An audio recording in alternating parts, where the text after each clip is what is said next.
Guadalupe Radio presenta las noticias semanales más importantes desde la Ciudad del Vaticano en nuestro informativo Desde Roma, con el Padre Jorge Múgica. Queridos amigos de Guadalupe Radio y de la agencia de noticias CENIT, les damos la bienvenida saludándoles desde la ciudad de Roma, como cada semana en 10 minutos puntuales, profundizando en las informaciones más relevantes de la semana precedente con relación a la información que genera el Papa y el Vaticano. Esta es la semana del 19 al 25 de febrero. Vamos a pasar a las informaciones. Lo más importante de la semana. Relacionado con la vida del Papa, podríamos decir que si ustedes notaron que hubo un poco menos de informaciones sobre el Papa a nivel mundial, hay una razón. Y la razón es que el Papa se retiró. Por se retiró se entiende que desde la tarde del domingo 18 de febrero hasta la tarde del viernes de esa semana, el Papa Francisco hizo sus ejercicios espirituales. Por lo que hemos podido conocer, el Papa no tuvo un predicador, por lo que lo más probable es que utilizó algún subsidio más, un libro posiblemente.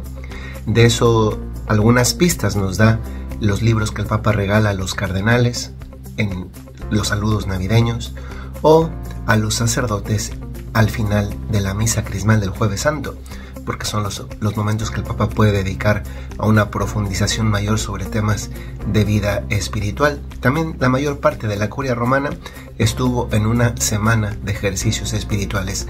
No obstante, el Papa es quizá el único personaje en el mundo que mantiene una visibilidad, incluso cuando no la quiere, también en un periodo de retiro.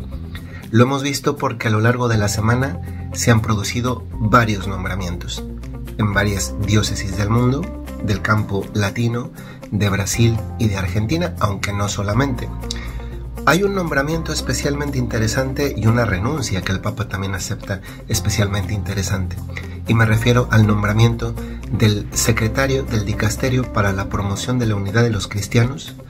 Un italiano más o menos joven sustituye a quien durante los últimos años, muchos años, se ha dedicado en cuerpo y alma a ese trabajo y es Monseñor Brian Farrell, quien ha llegado a los 80 años. Últimamente sucede que aunque en principio todos deberían presentar su renuncia y aceptárseles a los 75 años, hoy hay un dicho que está por acá que es: los 80 son los nuevos 75, porque muchas veces el Papa acepta la renuncia aunque la hayan presentado a los 75 hasta que llegan a los 80. Es el caso de Monseñor Brian Farrell y este suplente nuevo que viene de otro dicasterio, que es el dicasterio para las iglesias orientales. Por otra parte, uno de los no nombramientos, sino más bien renuncias aceptadas del Papa durante esta semana es la de un obispo polaco cuyo itinerario está involucrado en acusaciones de encubrimientos de casos de abusos sexuales. Yendo más adelante, también es interesante notar que el Papa Francisco terminó los ejercicios espirituales el viernes, pero al día siguiente, sábado, el Papa comenzaba su agenda ordinaria de encuentros. Uno de ellos, de los más relevantes, un encuentro con los diáconos de la diócesis de Roma, que están próximos a recibir la ordenación sacerdotal. No olvidemos que el Papa Francisco es el obispo de la diócesis de Roma, por tanto recibía a quienes van a ser ordenados sacerdotes de su propia diócesis. Sin embargo, la audiencia no se produjo. Y la razón de la audiencia no tenida es la salud del Papa. Hoy que estamos grabando este contenido que se estará proyectando, escuchando a lo largo de la semana, es lunes. Hoy también el Papa ha suspendido las actividades porque se encuentra mal de esta leve fiebre, leve gripa, que sin embargo viene con una historia un poco de ya varios meses, que no termina de quitársele. No tuvo esta audiencia, sin embargo el domingo, es decir el día 25 de febrero, el Papa sí tuvo el Ángelus.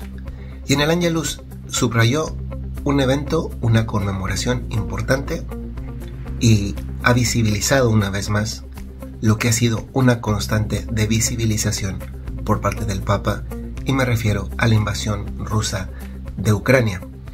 El sábado 24 de febrero se cumplieron 2 años, ya 2 años, de la invasión de este país y de la guerra que ha dejado no cientos, sino miles de caídos en ambos bandos.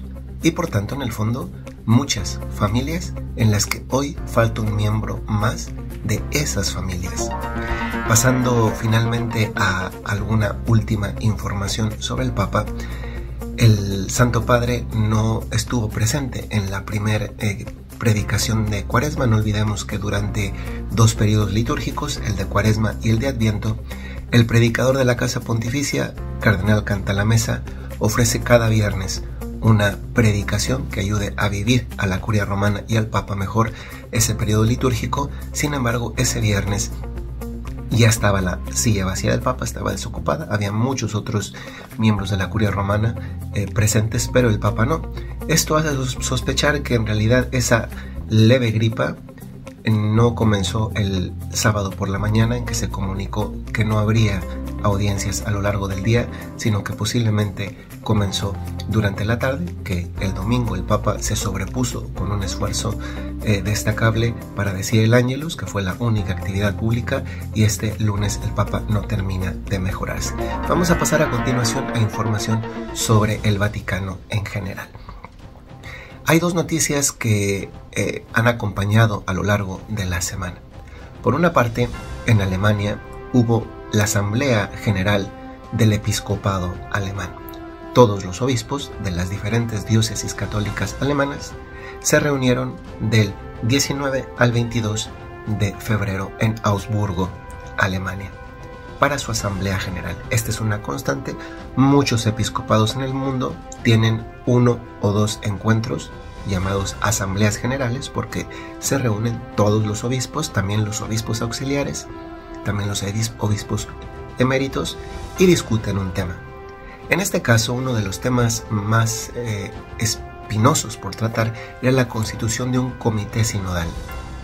Días antes, 3 cardenales, el de Doctrina de la Fe, el de los obispos y el secretario de Estado, enviaron a nombre del Papa una carta anotándoles a los obispos que, de proceder a la constitución de un comité sinodal que sustrae e impone una figura distinta, no concebida en el Código de Derecho Canónico, ya prohibida por el Papa Francisco desde muchos meses atrás, estarán rompiendo la comunión. Al final, los obispos no han ido adelante.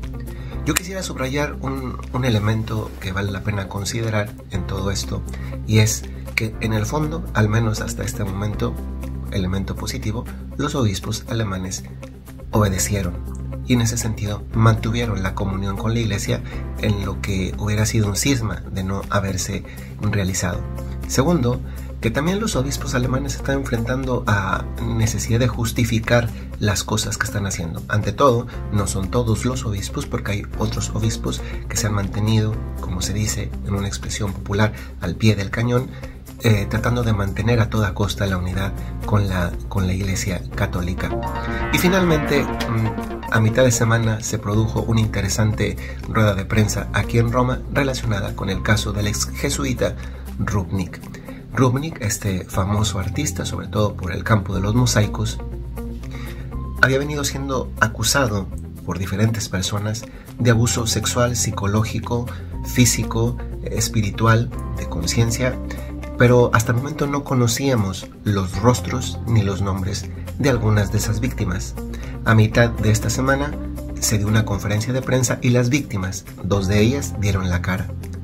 De esta manera se produce un avance más en este campo de las acusaciones contra Rupnik, y seguramente seguirá siendo noticia, sobre todo porque hasta el momento no sabemos dónde está, qué hace Mario Ivan Rupnik y quién le protegió en el pasado. Estas son las informaciones de esta semana aquí desde Roma. Les saludo muy cordialmente y nos escuchamos la próxima semana aquí en Radio Guadalupe, en Guadalupe Radio, la radio que también se ve en esta colaboración semanal con la agencia de noticias Cenit. Hasta luego. Guadalupe Radio presentó las principales noticias desde el Vaticano en Desde Roma. con el padre Jorge Múgica.